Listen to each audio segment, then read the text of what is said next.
Welcome to the Temple of Geek podcast. My name is Danielle, and I will be your host as we share our thoughts on the season premiere of the second season of HBO's The Last of Us. This is the first of 7 weekly episodes as my co-host Olivia and I share our thoughts as the second season airs. If you haven't watched The Last of Us Season 2, Episode 1, Future Days, save this episode for later and come back because there will be spoilers. However, if you haven't played The Last of Us Part 2 video game, don't worry. As usual, the first section of this episode will be spoiler-free for part 2, and will clearly state when we're about to venture into spoiler territory. If this is your first time tuning into the Temple of Geek podcast, welcome. The podcast has been around since 2012 and is hosted by various geeks from the Temple of Geek team. Here we cover all manner of geek and pop culture news and events. To our returning listeners, thank you again for tuning in. We really appreciate you being here. As a reminder, if you want to follow us elsewhere and see even more thoughts about The Last of Us and other media, you can follow me, Danielle, on TikTok at Written in the Star Wars, and Olivia. You can find me on TikTok and Instagram at Olivia Lupe Marie. Great. First, I want to say that Olivia and I got special Last of Us t-shirts for the podcast. Hers hasn't arrived yet, but this is mine. It has Abby on it. It's so good. Yeah, I'm really excited. I also have a Last of Us dog tag necklace here, but I can't say exactly what's on it because it's kind of spoilers. Behind me, I've set up a little Last of Us shrine on top of my couch. I'm going to try and change it every week to keep things interesting. This week, I have my Pedro Pascal pillow along with an Ellie Funko Pop. I mention this because I think it's important to note that Olivia and I are huge fans of this story, even though we came to it at different times, which we talked about in last week's episode. It really changed both of our lives and means a lot to us, and I just really appreciate that I'm able to share my passion for it in this way, and with Olivia. Anyway, let's get things started. Olivia, are you ready? I'm ready. Oh my God. So the title of this week's episode, one thing about The Last of Us is that they keep the titles officially hidden until the episode's premiere. They did this with The Last of Us Season 1, so even if there are rumors out there about what the episode titles are, they're not official until the day that they come out. But this one is titled Future Days, and the summary for it is 5 years after the events in Salt Lake City, and now 19-year-old Ellie makes a discovery while on patrol with her best friend Dina. Back in Jackson Hole, Joel seeks help to mend his relationship with Ellie.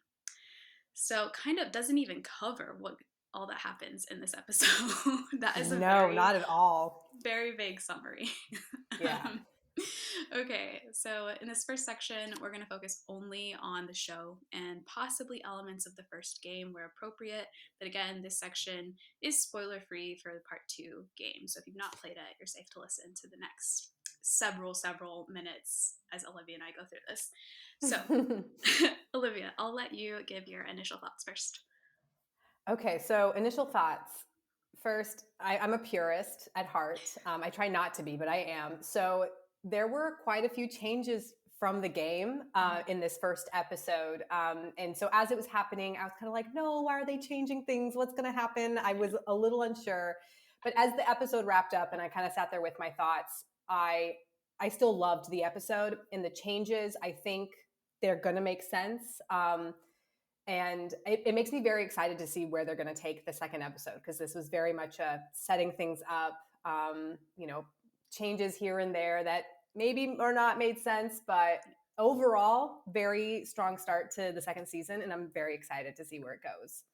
Yeah, and for those of you who have played the game, we will talk about the changes in the second part of this episode. I know that we have notes. We have extensive notes. Yes, we do. But I agree. There were already a lot more changes than I expected.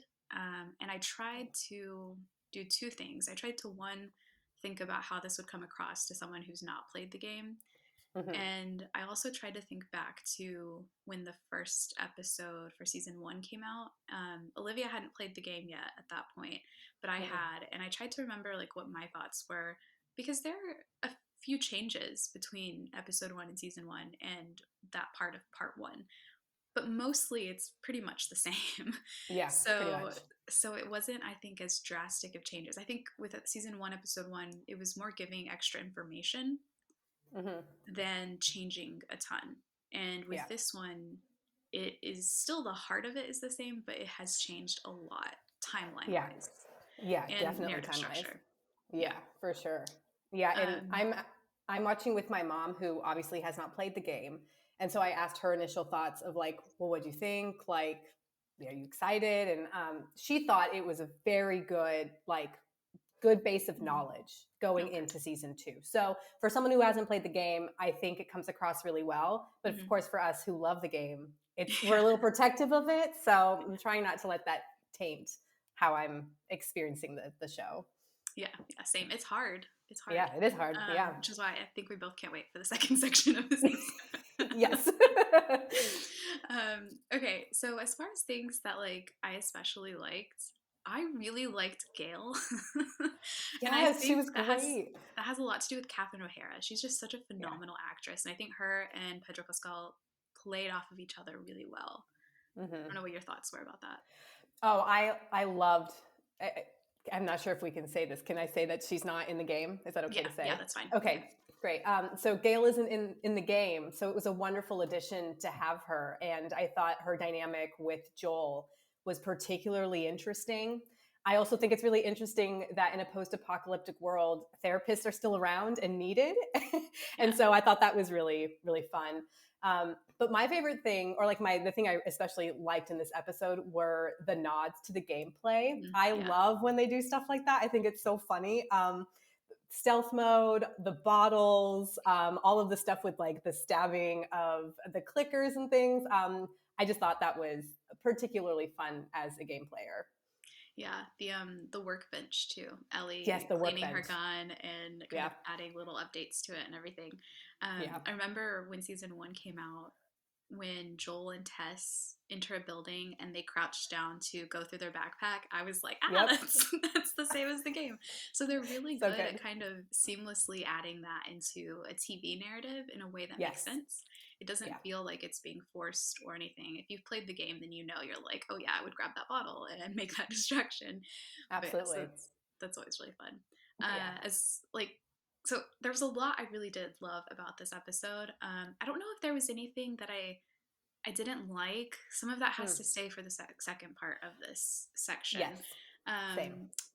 I just trying to think if there's anything for those of you who are listening. We're recording this right after the episode came out, Yes. so we haven't really had time to like sit. It's also 3 a.m. for me, so I might have Craziness. other things to add to this maybe next week. But I don't think there was anything I didn't like really narrative wise, purely from the show. No, there wasn't anything yeah, agreed. There wasn't anything I disliked. It was more so like, ooh, change, Yeah. uncomfortable, not don't love it. Oh, but I will say one thing. Another thing I did really like was seeing Ellie train. Oh She's, yeah. training wrestling or whatever she's doing, taking down that Hmm. really tall man. And then obviously learning how to sharpshoot with Tommy. I think I think that's a fun addition, and it's really interesting to see how Ellie, who in the first game and in the first show, the first season, she can definitely hold her own, but she's still a kid. She's still unfamiliar with a Hmm. gun, and so seeing her evolve in that way and really hone her skills, I thought was fun. And also to I'm sure we will get all of the fanboys saying, "Oh, she's a Mary Sue." Well, she's not a Mary Sue. No. She's been training for 5 years, so don't even bring up that argument because it's just not accurate. Yes, I agree. Yeah, I really did love her training. 'Cause we don't yeah, get that in the game. I think it's okay to say that we don't get yeah, really her training in the game, and it is nice to see kind of how like there's that anger in her very much, yeah, even more so now I think than what we saw in season one, and she needs an definitely. outlet for it, and she gets it in that way.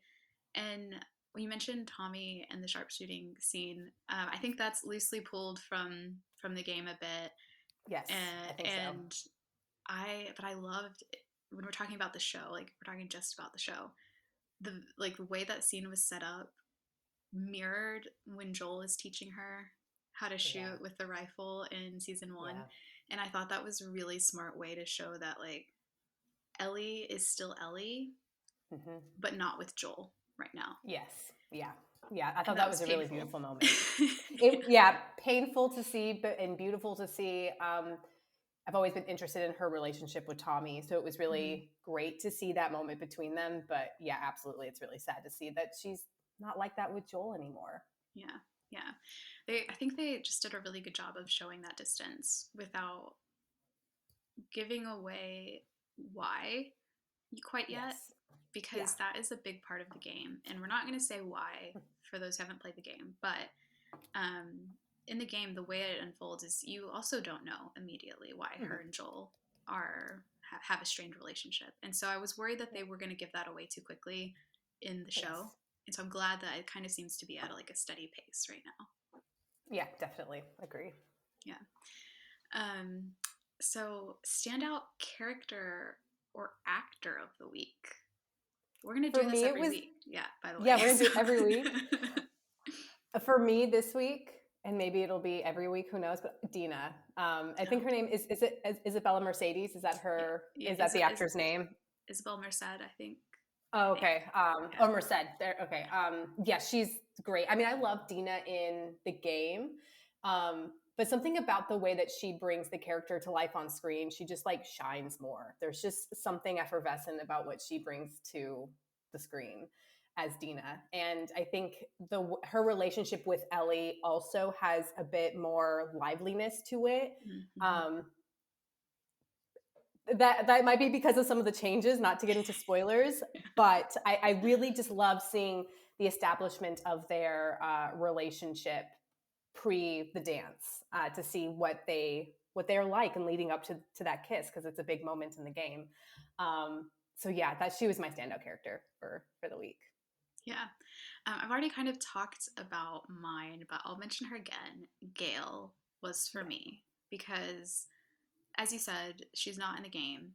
And so when I learned who she was as Eugene's wife, and that we were going to see her, and that she was going to be a therapist, and that she was Joel's therapist, particularly, I was kind of hesitant because we talked about this last week in our prep episode.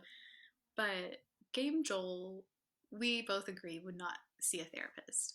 And so I had a Never. hard time No. really, really kind of grappling with that because we saw it from the trailer that he was going to go to therapy.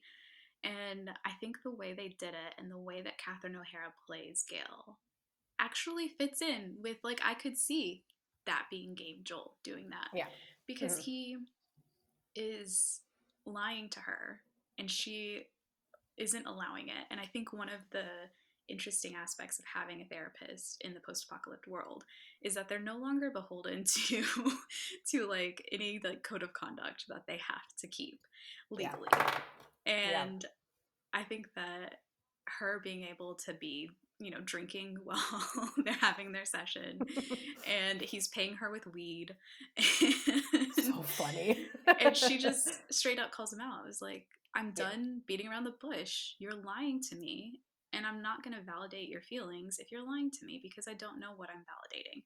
And I really Yeah. liked that, and I liked the way Catherine O'Hara played her. So I kind of hope that she's in at least another episode. I think she will be next week, and maybe Yeah. we'll see more of her.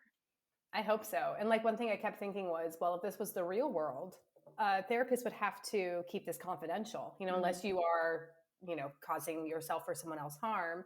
And I don't know if this would qualify as that. She can't tell anyone. But this is the post-apocalyptic world. So is she beholden to these standards?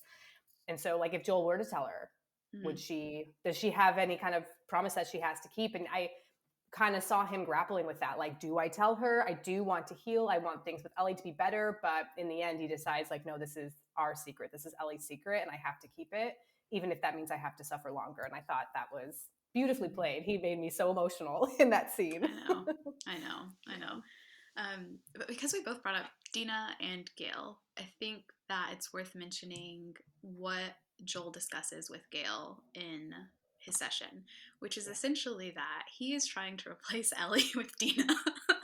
Maybe not replace. Replace is too strong a word. He's trying to, I think, use Dina to be the father figure he wants to be that Yeah. Ellie is not allowing him to be right now. And also, I think, trying to justify him to himself that he is a good parental figure. And because Yeah. Dina reacts the way she does to him and they have such a close relationship, then that is validating his feelings, and that Ellie is the one who is in the wrong here, not him. Yeah. Hmm. Yeah. I I don't know if was you have any thoughts about that.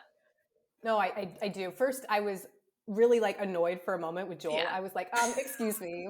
I'm so protective of their relationship. It very much reminded me of the whole Anakin and Ahsoka thing in Mm, Brotherhood when, yeah, mm-hmm. anyway, Star Wars reference, but I was like, no, like very protective of this relationship. And so that was something I was like, okay, I don't like this. But yeah, as he started talking about, he was like, well, I am a good dad. And, like it's her fault. I was like, okay, he's trying to, in his very Joel way, he's trying to understand why Ellie is acting the way that she's acting, and he's just not quite getting there.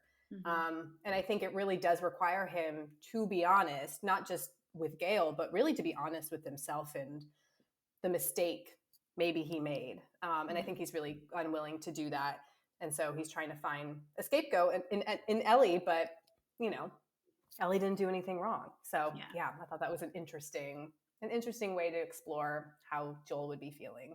Yeah. I Yeah. was really, really happy with that scene because, like you, I was kind of like, why are you trying to replace her? But How dare then, you? yeah. But then I was thinking, because one thing I feel about The Last of Us, and I think that this is okay to say for those who haven't played the game, is that I think for a long time Ellie thinks that Joel is trying to replace her or trying to replace Sarah Mm, with her. yes. Yeah. And I think it takes her a while to really see that he cares about her for who she is, not Mm-hmm.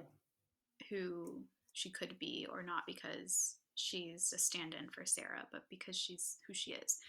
And I think that this is him like trying to be, not take that as seriously, even though he very much does, but he's trying to, Yeah. I think, protect himself a little bit. And so he's projecting and building up that wall. But one note which I made when he is talking with Dina, which by the way, I love that Dina is also kind of like a little contractor Yes. with She's so Joel. fun. I love She's like her. his Yes, that was apprentice so or cute. something. Um, Yeah. but during that conversation, I had the thought that Joel feels a lot lighter now than he did in season one. Yeah. And Mm-hmm. even when he's tense, even when you can sense that he's closing himself off from people, he's still much lighter. And I think that's like the effect of community, of being around people, more people, and having responsibility for them and not just himself and not just Ellie. And I thought that was interesting. And for a minute, I was kind of like, this is too light, almost like too light. Mm-hmm. But then he does that shift in his conversation with Dina about Ellie, where he Yeah. says, it's not my fault. I didn't do anything wrong. And I Yeah. was like, there's Joel. There it is. there's him trying to like protect himself. And I saw that also with his conversation with Gail. So I just overall think that that was a really, really great scene and really well played and written. Yeah. I completely agree. Completely. Yeah. So I have a thing that we're gonna do every week as well, which is a cry tracker. I cry at everything, so this might Yeah. not be that big of an indicator of anything. But Olivia, did you cry this episode at all? I did. I cried twice. They were back When? to back, so maybe it was one big cry. It was the dance scene when Joel Mm. comes in and gets and not punches, but like shoves Seth after he calls Ellie a Mm-hmm. dyke, which like my mom gasped at that point. She was like, "Oh my, what did he say?" It was so funny. Um, I cried then because, oh my god, Joel's face just absolutely destroyed me. And then I cried again when Joel is on the porch playing the guitar, and Ellie has this moment where she looks at him, and I'm like, oh, she's gonna go up to him, and then she doesn't. She walks away. She walks right past him, and I Yeah. cried. I cried again. That was the one that really made me cry. Um, yeah. What about you? I I didn't full on sob. And this is probably a surprise for people because, again, I cry at everything and I cry pretty much 90% of the time when I'm playing Last of Us Part 2.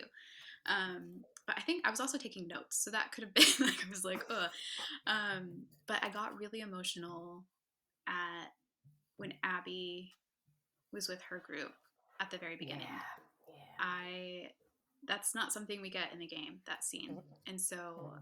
I think seeing that, I really actually appreciated that being included. And I think it gave a lot of background and just enough suspense for what is coming for that.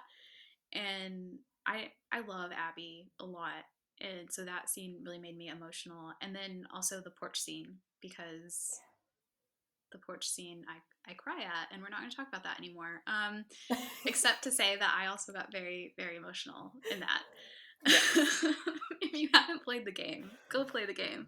Go play the game. Please. Yeah. Please. But no, I really loved it. Also, it's worth mentioning that there is at least one cameo that we can talk about in the dance scene. The person playing the banjo is Gustavo. I've forgotten his last name, but he is the composer. Yes, for the I game and missed for that. the show. That's It's amazing. It's very brief. It's very brief. Like, look away and you'll miss it. But yes, so I love that he is included in all this because he's the composer for the games, but they also brought him on for the show, and so Amazing. he's brought like some new music to the show that wasn't in the game, but based heavily off of the game music. So that's really fun. And if you haven't listened to him otherwise, you should as well, because he's just a phenomenal musician. There's also a when Ellie is cleaning her gun, and she's oh wait, no, sorry, I'm getting mixed up. When she's at her desk in her little garage room, and it's when Joel comes in. There, first we see her journaling. Yay! I'm so happy they included that. We talked about this. Yeah, we talked about this last week. Yeah, we were worried that they weren't going to include it, but it's such an important part of who Ellie is and how she kind of opens up even when she's not opening up to other people. She's very honest in her journal, and it's words alongside pictures that she's doodling, and it's just so important in the game. And so to see her, I'm glad that they immediately were like, she still does this, by the way. Yes. Here's this. Yeah. But when Joel walks in, we see a side of her desk that has a drawing of a dinosaur and a crown. And for players of the game, this is from a specific part of the game that we're not going to talk about yet, because I'm pretty sure they're going to show it later in the season. But she has it taped up on her desk. I don't know if you saw that. I did. Yeah. I was like, ooh. I was really glad they included that, because I don't think we'll see it when that scene happens. Because in the game, no, we probably won't. Yeah, you have to like go through her backpack and get her journal, and you see all of that on there. So I'm glad that they included it anyway as a little nod of, by the way, this is coming, and even though you won't see this then, it's here right now. So it's here now. Yeah. Yeah. Another thing they included, at least I think so, correct me if I'm wrong, but it's Kat, right? Kat is Ellie's like first girlfriend in Jackson. Yeah. We hear her and Dina talk about Kat as they're on patrol in the game, but we never see her, and then we actually get to see her this time. Yeah. So I thought that was fun too. And yeah, I like how they established that Ellie had a girlfriend in Jackson. So I thought that was fun. I also love that inclusion, because they were going to include Kat in the game, but she was in like just briefly. We were going to see her, and there was going to be like a little tension between her and Ellie because they were broken up already. Fun. And they had Love to cut it. Love the drama. But yeah, so I'm really glad that they brought that. And that's another thing with The Last of Us is Craig Mazin, who is the showrunner of the series, he said during season 1, when it came to adapting the game, that they always had a conversation about what they were changing and why, what they were including that wasn't in the game and why, and if it could make the story better, then they would change it. If it couldn't, then they would try not to, or they would like work around it a little bit. And so I think that things like including Kat in the story whenever we didn't get that in the game is kind of like one of those moments where they're like, yeah, we can do this now. We have time. We have more space to work with than in the game. So I really enjoy that. Yeah, me too. Yeah. Okay, so I think now, sorry, I'm just going to go through my notes really quickly. Most of this, I'm so sorry, most of this has to do with changes. But really quickly, I am going to just give a brief rundown of what happened this episode so we can talk about what we're looking forward to next week. So we saw immediately after Joel and Ellie have their little talk before they enter Jackson back at the end of season 1. And Ellie says, okay, Joel swears that he's telling her the truth, that he's not lying. Ellie says, okay. And then we see what we didn't see at the end of season 1, which is them turning to go to Jackson. And so it was a little bit of an extension of that scene, which I thought was really smart. It was reminding people without doing like a recap, reminding them this is where we ended, this is a continuation of that. And then we see a Firefly funeral, essentially, with Abby, who is a new character to show watchers anyway. and she is upset, and we know that they are going after Joel. And Abby very clearly wants to kill him. And a line that she says that I really liked, that I thought was really menacing, is when she says, slowly. Yeah. When we kill him slowly. And I thought that was such a perfect setup for her character. But then we go on and we see life in Jackson, which I really enjoyed because we don't get much of that in the game. And so it's just like everyday life in Jackson, what they do, how they run, how they operate. And we learned that Ellie and Joel are not doing so well in their relationship at this point. And we also learned that Jackson is having issues, which again is not something that we get in the game. They are running out of space, but they want to continue to take people in. And Maria and Joel, the issues that were there in season 1 that were hinted at about that Maria has with Joel are expanded even further in here. And I thought a really potent line was when she reminds Joel, who is kind of against bringing more people into Jackson until they can figure out their own issues. She reminds him, you were a refugee too. Yeah. We didn't have to take you in. She didn't say this, but we didn't have to take you in. We did anyway. So be careful what you say about not letting any more people in. And I thought that was a good indication of Joel's character as well. I think he says a line of, you got to look after your own first. And that is just who Joel is. Yeah. And to go on from there, we learned that there are new I just gave it away. We learned that there are new infected, which in the game, I don't think these infected are considered new to the world. They're new to the players, but not necessarily to the world. In the show, they are new to the community. They've never seen them before. They've never heard of them before. It becomes a big thing about whether they need to take this seriously or not and what they can do about it. And those are called stalkers. And they are very creepy. Hate them in the game. Hated them in the show.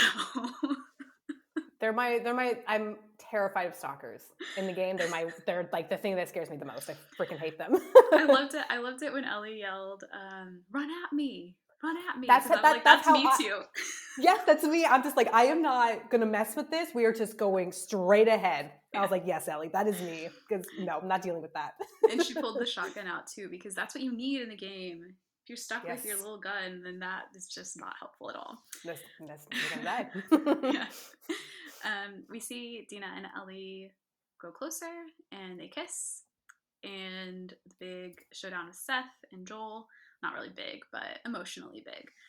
Yeah. And then it ends with two kind of cliffhangers for what's to come in the next episode, which is one, the dried roots that they find in one of the pipes that they're breaking up in Jackson. We see this earlier in the episode, and it becomes an issue with how they're going to go about constructing and moving around it. And at first, you only see the dried roots. But then at the end, you see that the fungus is in those roots, and it is reaching out. It's little spindly, finger-like things, and who knows what's going to happen. And then we also see, right after that, Abby and her group marching through the woods around Jackson, and they see Jackson, and the episode ends with phenomenal facial acting by Caitlin Dever as Abby, because she has an absolutely cold face and a slight smirk that is just barely there, the perfect amount to be menacing. And I am very happy it ended on that. I think that was a good ending.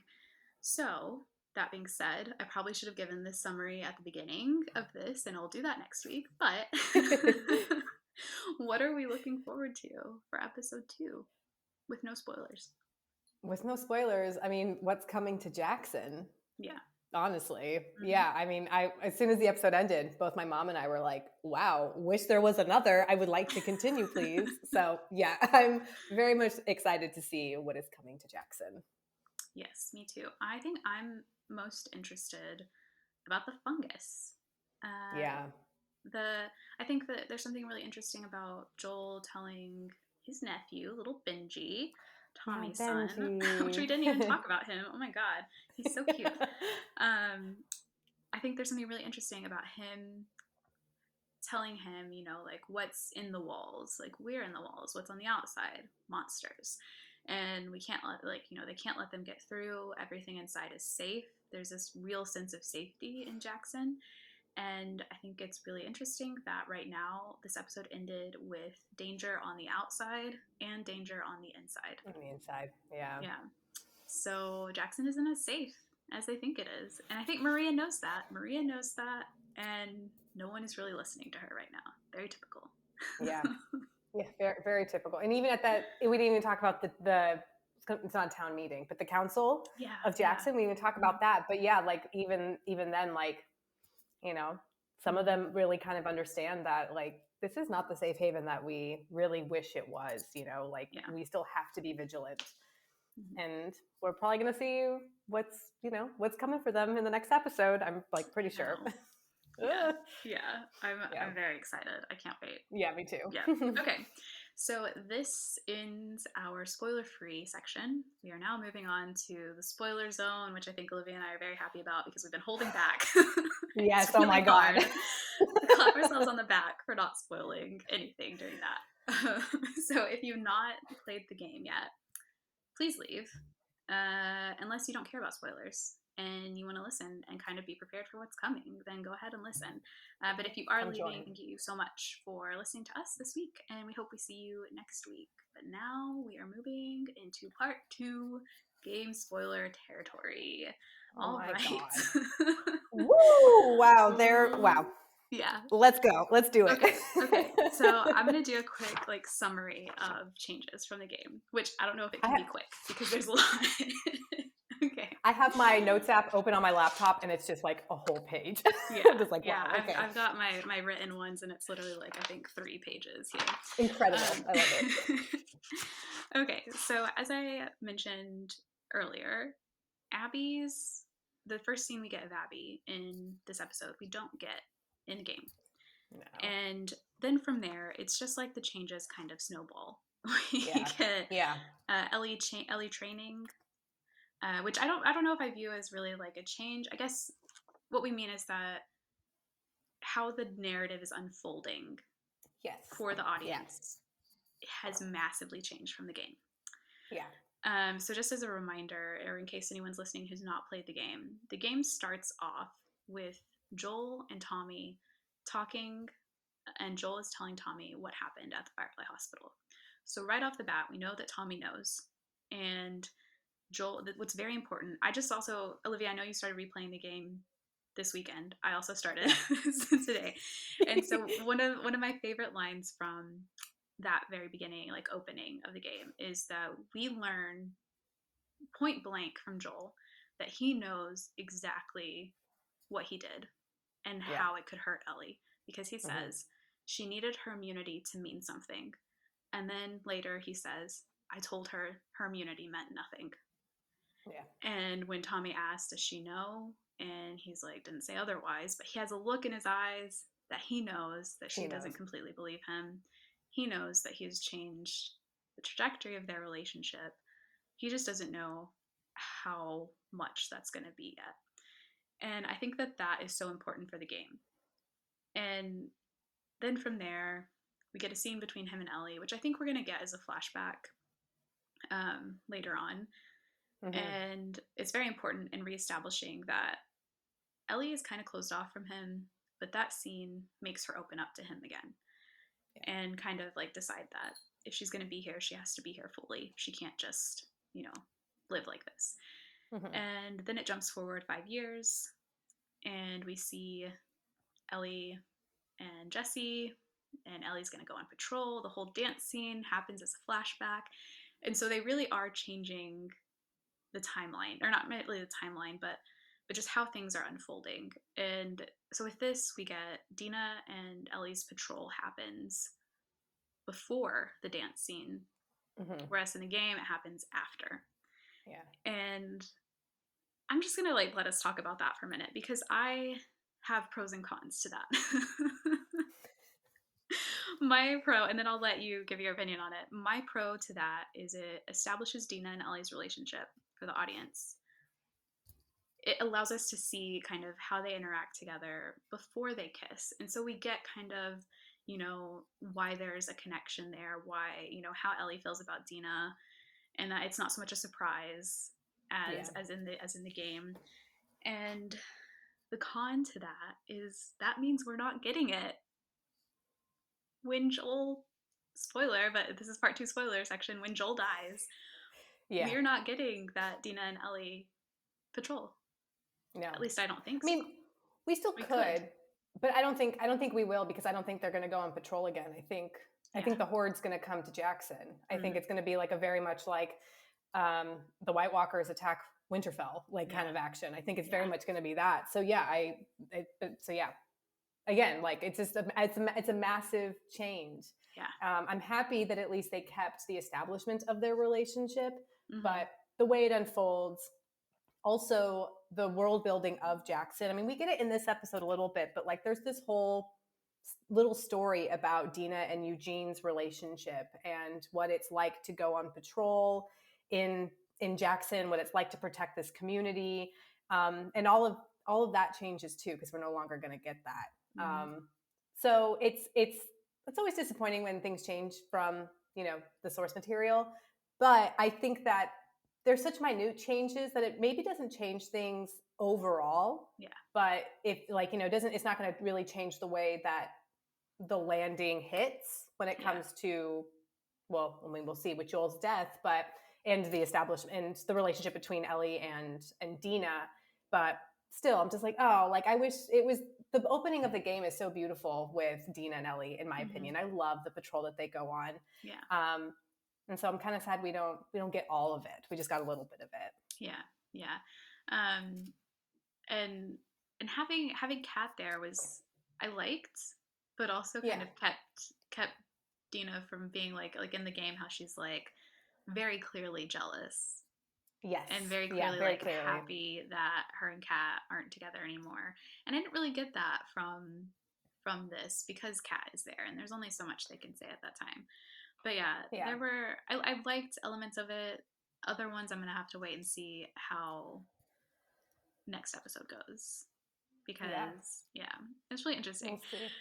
I have so many thoughts about that aspect of it. But can we go back really quick and actually talk about the opening with Abby, because I was really quite upset that they decided to open with that, because as a game player, when I played the game, I knew Joel died, but I didn't know how. I didn't know who killed him, when it happened, how it happened. So when I started, in the game, you play as Ellie first, and then you play as Abby. You kind of switch perspectives.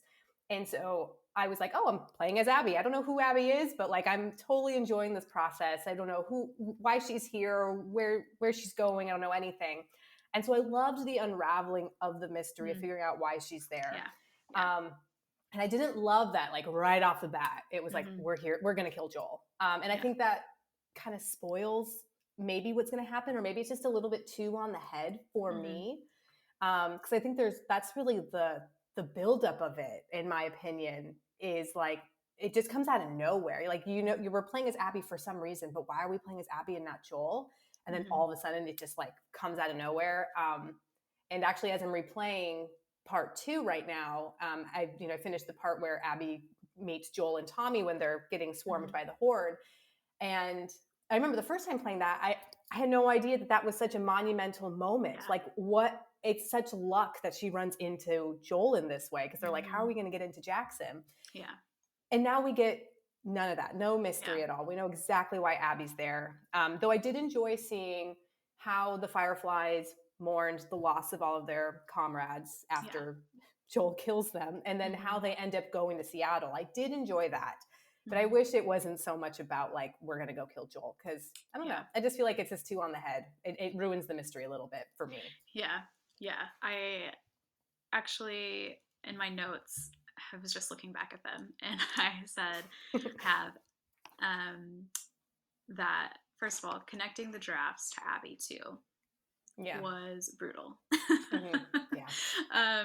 And I'm going to get to your point in a minute, but I did just want to go through what I have on here is that the drafts immediately show up.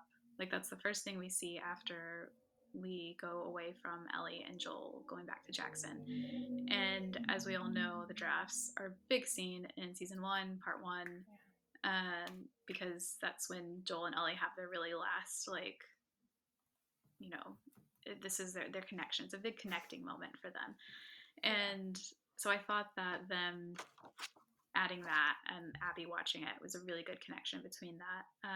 And then I have a note that Abby is wearing a watch in that, and it focuses on that a lot. Mm-hmm. We probably should have talked about this before, but oh well. And it focuses a lot on the watch, and I think that was intentional to bring to kind of like to head that her and Joel are very similar, actually. Mm-hmm. Yep. Their missions, Joel's mission in part 1 and Abby's mission here are quite similar. Like, Abby is just upset and she wants to protect what was hers. Joel wanted to protect what was his. And so I think honing in on that watch was really a good way to signify that. But I do have, and I wondered, is the watch hers or is it her dad's? That's what I was thinking. Yeah. I think it's her dad's. That was, I had that same thought. Yeah. Especially because I don't know if they'll do it in the show. I assume they will. But in the game, after Joel dies and Ellie goes to his house to get some last few things, she looks at his watch for a long time and I think takes it with her. And and so that would be another connection between her and Ellie as well. Yeah. But I do have funeral scene. I like this addition, even if it takes away the mystery. IDK. So I don't know. So I'm undecided. As you were talking about your reservations with it, which I completely understand and do agree with, because at the same time I was like, oh well, they're just telling everybody that there's no mystery anymore, and I kind of wonder, one, is it because they don't expect to get away with it being a mystery because of the game? And so they're just nipping it in the bud right now and being like, this is what happened. This is what is probably going to happen. But then I also wonder, in the game, we see, you know how we see Joel helps her. He's actually really kind to her. And you can see a moment where she kind of hesitates of like, should I do this? Like, they're actually being really kind to me. Should I do this? And then she's like, absolutely no. My dad is why I'm here. You took my dad from me. You don't get to rush this, as my shirt says. Amazing. And so I wonder if they're going to really play into that in the show and make people who haven't played the game yet be like, oh, she's going to change her mind. She's going to see like the light and realize that she can't, that she can't do this. She can't kill Joel. And then be like, actually, just kidding. No, she's going to kill him. And then that kind of like adds to the like back and forth of, is she going to do it? Is she actually going to kill him? Something like that. I don't know. So I don't know. I'll see. We'll see. I'll see how I really feel about it until it happens. Yeah. So there's been theories online that maybe Joel's death will change in the show compared to the game. And I wonder, with the addition of like the Roots coming into Jackson and like the setup of probably the massive horde coming in, if he'll end up dying in some type of battle type of thing instead of actually Abby coming to kill him, like in the way that it happens in the game. So it just feels like with that addition of the first scene and then the changing of the Roots and things like that, I don't know. I just feel like they're starting to establish Joel's death in a different way, so that that's not the mystery, that's not the big thing anymore. Him dying isn't the big thing, but maybe more so the way that it happens. And maybe it's like the destruction of Jackson, or just innocence and safety and all these things that they've really been building over the last couple of years. It all kind of dies with Joel. But yeah, I'm just curious to see if I hope they keep Joel's death the same. That was one of the things we talked about last week. We're like, we hope it stays exactly the same, because it's such a powerful scene. but I don't know, does the mystery really add to the powerfulness of it a little? Mm-hmm. It did for me. Mm-hmm. I remember being like, oh my God, is this how it happens? This is it. Yeah. Yeah. So if they take that away and they replace it with something maybe bigger, I don't Yeah. know. I'm just kind of curious to see how that happens. Yeah. I think that for me at least, Abby has to at least be responsible Yeah. or Yeah. feel like she was responsible for his death.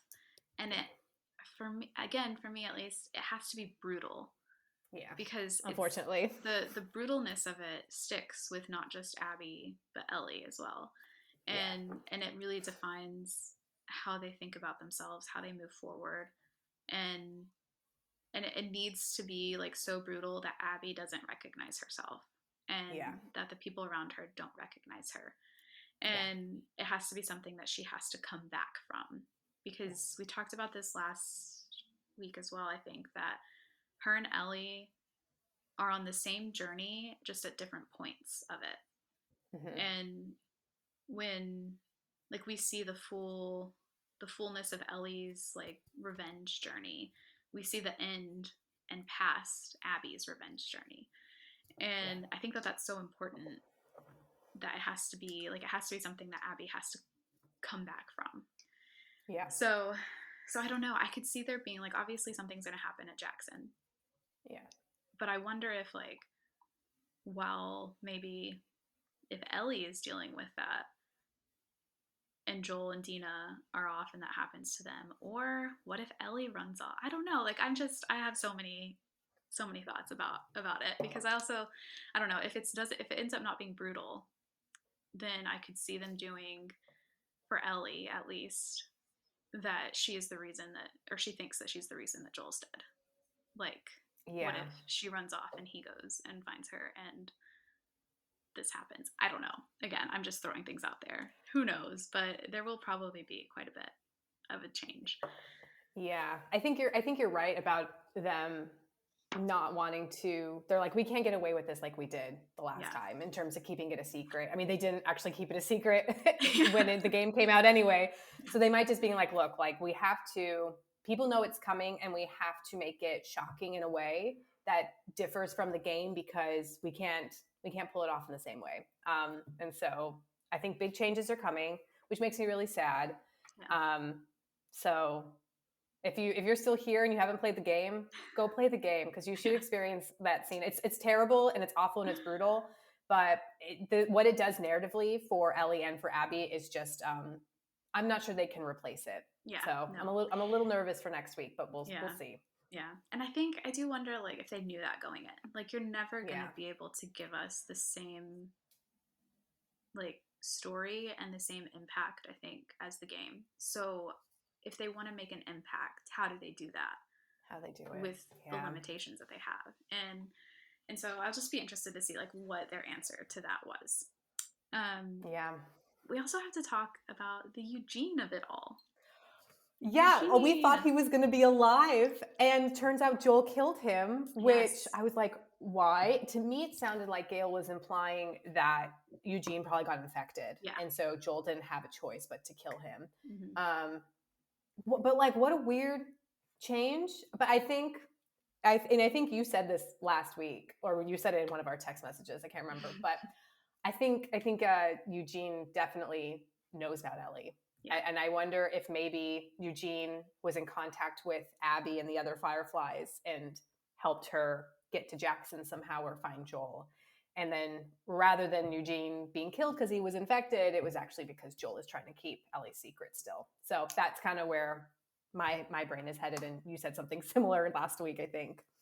Yeah. I had wondered if he ends up killing him because of that. I just thought that it was going to be a lot earlier, like timeline wise. Yeah. Because it seems based on what Gail told us, this is her first birthday without Eugene. And that means that Joel had to have killed him not that long ago, less than a year earlier. Yeah. And I thought that was interesting because that means that him and Ellie have known Eugene for 4 years. Mm-hmm. So I'm interested to see if he did actually kill him because he was bitten or because he knew about Ellie, found out about Ellie somehow. We will find Yeah. out. It is a change that I think we talked about this last week as well, is that it means that it would be really difficult for us to get the scene between Dina and Ellie that we get in the game because of Eugene. Yeah.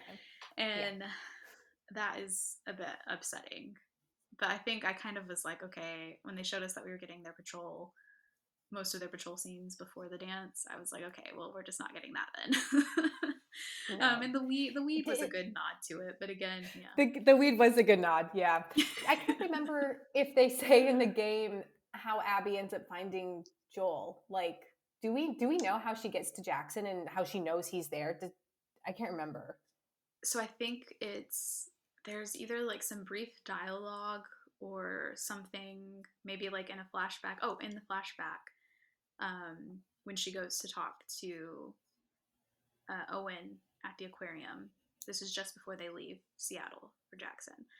She tells him that she got this information from like a trader, like someone who was passing through Seattle or something, or some fireflies that's what it was. Some fireflies who showed up in Seattle, I think, gave her information. Okay, I remember. Yeah. About Jackson. Yeah. And that they knew Joel. Yeah. And for those of you who haven't played the game, Eugene was a firefly with Tommy. We do know that from the game. So yeah, maybe it makes sense that, maybe, okay. And now obviously if they decided to make a character that we know be the one to rat out Joel and Ellie. Yeah. It had to be Eugene. It would make sense that they had to change that whole patrol with Dina and Ellie just for that one small thing. Yeah. Okay. And there's so I think I did a video about this on TikTok about how in the trailer, one of the trailers, we see Eugene and Joel walking through some woods, and then it switches to a close-up of Joel holding up his rifle, and he's wearing a very specific like shirt and coat combo, jacket combo, and we see that same outfit when he's talking to Ellie, and Ellie says, "You swore," and she walks away. And assuming that that's the scene where she finds out the truth about what happened in Salt Lake City, is she there when he kills Eugene, or like I think something? Those scenes are going to be very close to each other. Eugene's death and Ellie finding out. Doesn't she go back to Salt Lake?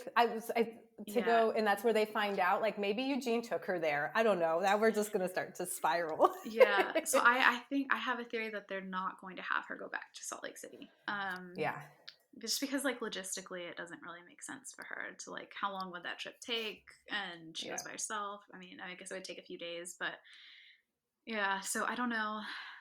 It'll be very interesting. So I'm both intrigued and I don't know. We'll see. Again, a lot of these changes how I feel about them ultimately will depend on how the rest of the story unfolds.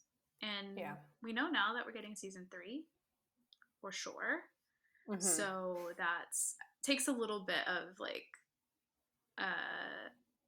kind of the weight off my shoulders of being like, how are they doing this? How are they doing this? We knew 7 episodes. We knew it was probably going to happen, but to have it confirmed is a bit of a relief. But yeah, I don't know. Is there anything else about any of the changes or anything else that you wanted to talk about?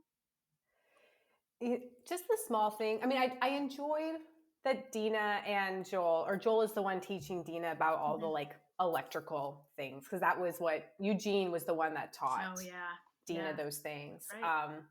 So, and again, a small change. And actually, I kind of enjoyed it because, we get to see the relationship between Joel and Dina, even though I don't like that he was trying to replace Ellie for a moment there. But it was nice to see that little exchange. And then, I guess the Tommy teaching Ellie how to, shoot the rifle or whatever, that's a flashback, because I think you acquire that weapon and you like learn how to actually shoot it, and it's a flashback with Tommy. So it makes sense that they made that change, because like obviously the watcher isn't learning how to play a game, so like it makes sense to like include it then. So yeah, just like little small changes, like you said, that just kind of change the way the narrative unfolds. And it doesn't necessarily mean they're bad changes. I think I'm just at the point, we don't have enough information to know if they were smart changes either way. We just know they're different. Yeah. So yeah. And I'm glad you mentioned Brotherhood, because you know how I feel about Brotherhood. Yes. From Star Wars. For those of you who don't know, and you don't plan on reading the book, this isn't really a spoiler, but Anakin kind of becomes a bit of a mentor to a young Padawan. And essentially, in my opinion, there was no reason for it, because is like everything that he's supposed to get from being Ahsoka's mentor, ends up getting from that character. And then I'm like, well, then what about Ahsoka? Anyway, before I go on a rant about that, when there's a part where Dina clocks Ellie wearing Converse, which is also a conversation in the game. In the game, yeah, it's so funny. And she brings up Curtis and Viper, the movie that Joel loves. And she was like, oh, I was thinking of watching that with him tonight if you want to join. And I was like, absolutely the fuck not. I'm sorry, Monica. I can't say that. She mentions that she's like, oh, I think I'm gonna watch that with Joel tonight if you want to join. And my reaction to it was so visceral. I was like, no, you don't. Absolutely not. But I think Ellie had a little bit of a similar reaction where she was like, excuse me? Like, that's our thing. That's my thing with him. So I don't know how I feel about that yet. Like, on one hand, I'm very happy that her and Joel have a bit of a relationship, because I think that gives, after his death, will give Ellie like someone to talk to about him a bit. Yeah. And I think it maybe also might lend itself to her being a little bit like, you got this time with him that I didn't. And you got these experiences that I could have had, but I didn't. Yeah. And so I wonder, I don't know, because I also feel like that would be like her resenting Dina for it a little bit. And I don't know how I feel about that. Maybe. I kind of saw that scene where, about the whole movie thing, with Dina trying to get Ellie to like, come on, like, forgive Joel, stop being so rude to him all the time, and trying to make her a little bit jealous.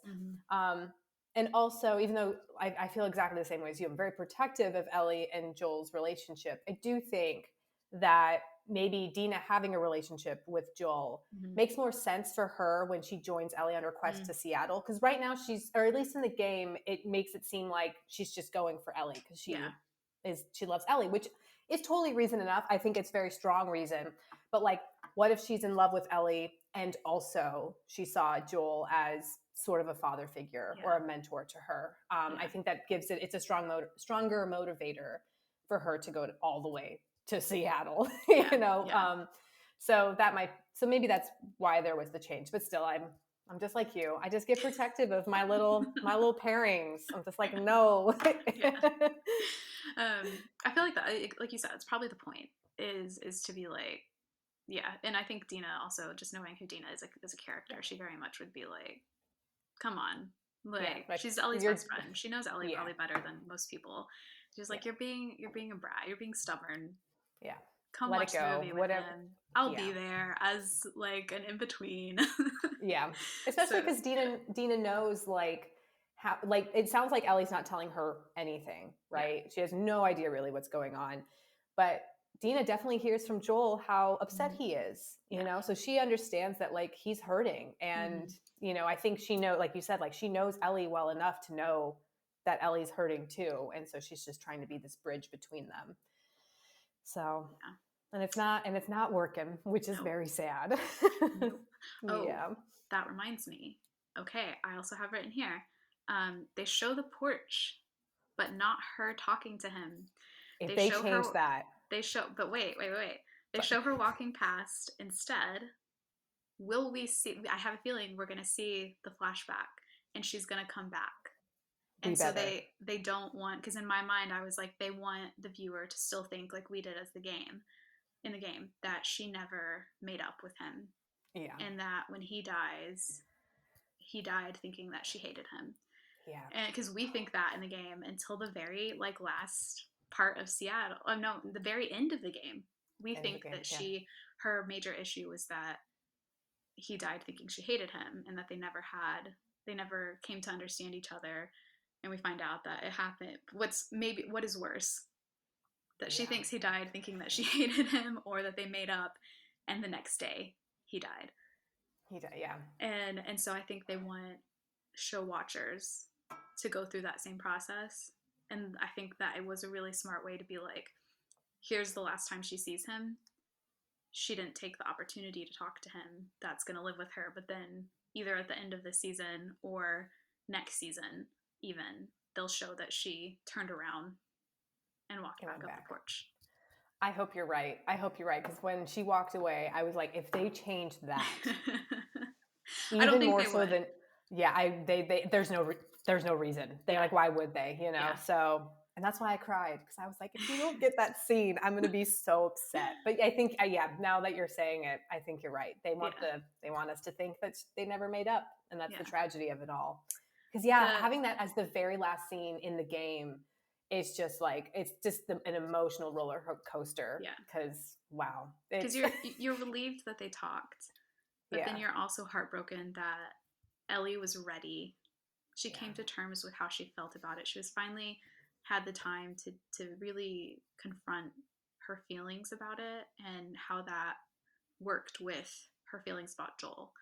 And I think I really view that moment as when Joel says, like, if I had the opportunity again, I would do it the exact same way, even knowing that his relationship with Ellie would suffer. And that is the moment where I think that she truly begins to understand that she matters to him because of who she is and not what she represents. And the thing about Craig Mazin is that he loves this game series so much. He is probably like one of the biggest fans of it. And I genuinely believe that any changes he approves for this show will be like, still get to the heart of it. And I think that there are some that he knows not to touch. Like he said this before. There are scenes that he would not touch with 10-foot pole. He would not change. And so I think that will be the case here. Yeah. Yeah. Because it's so important. So important. It's so important. Yeah. Whew, I hope you're right. I really do. We'll find out. Because even just the possibility of it not happening, I was like, oh my God, I'm dying right now. That's my pendant. So because this is a spoiler section, the pendant has the moth from Ellie's guitar. And on the back, it says, I would like to try, which is what Ellie says to Joel when she says, I don't think I can ever forgive you for that, but I would like to try. Oh my God, it's so heartbreaking. It makes me want to cry already. It's one of my favorite scenes from the entire franchise. But yeah. Okay. Well, I think I think we've talked about as much as we possibly could on this. I think so. All that's left to do is wait for next week. So it's gonna be a long week. Yeah. But before we sign off, just a reminder to everyone where you can find us on social media. I'm Written in the Star Wars on TikTok, DannyS394 on Twitter, and Written in the SW on Blue Sky and Instagram. Olivia? You can find me on TikTok and on Instagram at Olivia Lupe Marie. Great. And all right, so that wraps up this episode of Temple of Geek podcast. We want to thank everyone who tuned in today, and especially our guests for listening to us yap for the past hour and a bit. Don't forget that we will be back next week to discuss episode 2 of The Last of Us Season 2. As usual, you'll find me being absolutely sick with excitement and anxiety about it for the next week. And in the meantime, if you have any questions or comments, feel free to hit us up on Blue Sky or TikTok by using the handle Temple of Geek. And if you want to check out some of our other episodes or shows, head over to templeofgeek.com, where you'll find all sorts of content that pertains to the world of geek. We hope you'll join us next week, but until then, always remember that if you're lost in the darkness, you just gotta look for the light, even if the fireflies are sometimes wrong.